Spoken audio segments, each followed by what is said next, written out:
The base of the Statue of Liberty reads, "Give me your tired, your poor, your huddled masses yearning to breathe free." It was on these principles of welcoming an opportunity that immigrants all across the world would voyage and congregate to form the United States. Today, some immigrate to America to escape hardships, poverty, and oppression. Some immigrate for greater opportunity, while others immigrate for the sake of those that they love. If immigration is so inherently American, then why is it so frowned upon? And you know what? And I respect that. No, you don't. Of course I respect that. But I'm speaking to my mother in Spanish because that's her language. I don't give a Shut up. And out of nowhere, you just come out and say Shut something up. like that? Shut up. Wow, unbelievable. Mike, that is sad. Sad. You. For no reason. Shut up with the fucking Michael. Wow, Michael. This That's fucking spit and the will thing, kiss and my I ass. was that's incredible. I'm glad you're having a good So time. so my family that's also all military I don't give fought you did, I don't give lost limbs. Learn how to fucking speak English. Because you and the other people here illegally don't deserve to be here. That's harsh. It's harsh. I don't- Okay? I don't but deserve, you don't have an entitlement to be here. Immigrants are the ones who built America into what it is today, yet prejudice follows in the footsteps of the new generation of immigrants. These immigrants are just like everyone else. I was a vagabond after high school. After high school, I did not go to college. I rebelled against my father and my mother, and I grew my hair down to my shoulders, way beyond my shoulders, almost to my waist. I was a Led Zeppelin fan. I had a bandana, and I was a rocker. And I drove trucks, and I worked in cafes. And then I matured. I grew up. One fine day, and I decided, okay, I want to be a doctor. It was my lifelong dream. I wanted to be a doctor since I was age 10. So I came to the United States with, I think it was $283 in my pocket. Maybe it was $247. I can't exactly remember, but it was something like that. And that's all I had. That's all I came with. I had some slippers, I had some shorts, and just made it happen.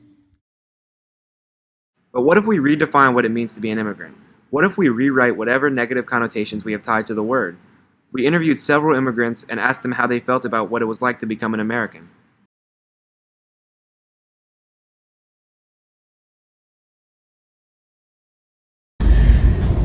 J'avais rencontré quelqu'un à l'université en France qui était américain et donc je suis venue aux États-Unis pour le trouver et il est devenu mon mari. Voilà. One of the sections in the Reader's Digest was Life in these United States, with my fascinating about what this country stood for. And I always dreamt that one day I would go to America, to this wonderful land of opportunity, and become something. So I essentially came here for an education from Africa to become a doctor. To study, and the expectation is that I should study, get a degree. I initially came for graduate school. So I initially came to specifically study and then go back. My mother is a political refugee, so my family qualified for a political refugee visa to come to the U.S. We came with no family at the time. The U.S. Catholic Conference actually sponsored my family to come to Lafayette, Louisiana. When I checked a map, there was no place called Lafayette on it, at least not in Louisiana. But then we came and I'm not going to say fell in love with it, but we've done fairly well in this area. Oui, j'ai un métier que j'adore, des élèves que j'adore et oui. Yes, of course, I got my degree. I even have a family here. I achieved actually a lot more than I ever thought. My opinion was influenced by what I saw on TV, watching Western movies when I was growing up. So I was stereotyping, so I was expecting people will behave, the society will be similar to what I saw in movies. I expected was really not what I had seen in movies necessarily. I expected a lot of work. I expected the culture to hit me a little bit. I already knew the language, so it wasn't that difficult for me to figure out, ways to do things and making friends. But there are things that are completely different. So I expected them to be different so that I wouldn't have to struggle too much. Pour tous les jeunes Français de ma génération, les États-Unis étaient le rêve.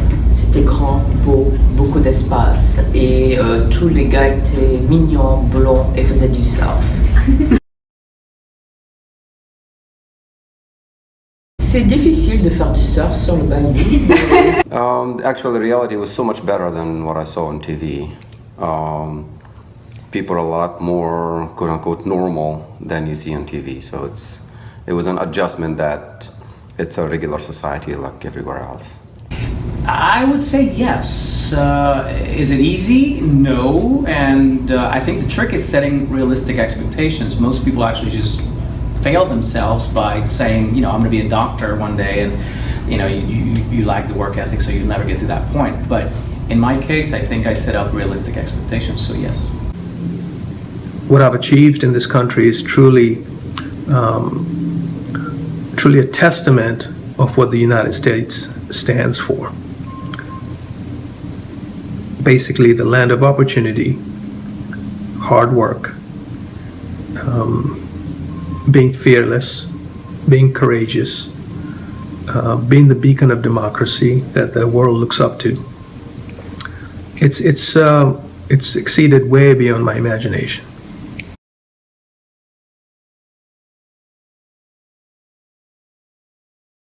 I wouldn't say that it's a loss. It's more like, I think it's more like an enrichment. You start picking up things that you appreciate to hear. And what you were used to, and maybe you adjust it just like a person growing up. Oui, un petit peu. C'est obligatoire de s'assimiler pour ne pas être irrespectueux envers la culture américaine et les Américains. Mais je trouve que je suis arrivée à faire une moyenne des deux. Yes, I did. But it's not necessarily a bad thing because as I grew older, I was making adjustments anyway. As you mature through life, I just, my personality developed a bit differently than my childhood friends. No, if anything, I added to who I was this new experience. So no, some people actually do say when you assimilate, you lose some, part of your own culture. And I think me deciding to teach Spanish actually emphasizes that part of me that I don't want to lose. I'm sure, not so much for being Hispanic, being brown in general, being gay or those other things, yes, but not so much for being Hispanic. I guess my language skills usually turn off that sort of reaction that you don't naturally get from people. I don't turn people off immediately by the language, so that's one way to be accepted immediately. Les gens me posent des questions un peu bêtes sur la culture française, comment s'appelle le roi, est-ce qu'on a des toilettes dans les maisons, mais c'est pas vraiment discriminé, non, c'est plutôt un manque d'information. There's always people that are more narrow-minded. I remember when I was in Iowa, the first year I arrived, I was just walking on the street and there's people drive by and they shout, they say, go back to your country, and they just say, whoa, what is that? It just, and we have not done anything, and just there are people need. La seule difficulté au début que j'avais, c'était que j'ai appris l'anglais britannique. Et je suis arrivée ici et je ne comprenais pas grand-chose parce que l'anglais louisianais est un peu différent de l'anglais d'Oxford. Well, I faced many hardships. I came here with very little money. I came here with faith, hope, and prayer. And so there were many hardships, financial hardships, having to work and go to school, working full time and going to school. I mean, that was challenging, but it just made me stronger. Well, I lived in a one-bedroom apartment with no bed for about 3 months. I ate out of a can. I did try pretty much everything that came in a can for the first 3 months.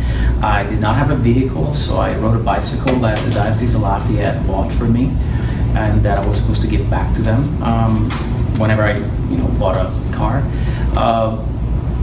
I guess what you would expect, moving to a place where you had no family, no friends, different language, different culture, different religion. So yeah, all to be expected, I guess. The biggest hardship that I faced is the separation from my immediate family, especially my parents. That was the toughest part. Non, j'ai laissé ma famille en France et c'est parfois dur, c'est parfois difficile de communiquer. On communique par FaceTime. De nos jours, avant j'écrivais des lettres, ce qui était très long, mais c'est parfois difficile. Chercher quoi?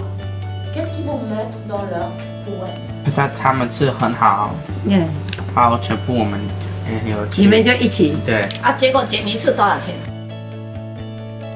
Each of the immigrants that we interviewed had one thing in common. They were all strong, independent, and allowed their dreams to take them to America, where they worked hard every day to achieve success. They had no intentions to reject the culture, but rather wished to enrich it. They expect nothing from anyone. They do not ask for handouts. For them, the system is mutually beneficial.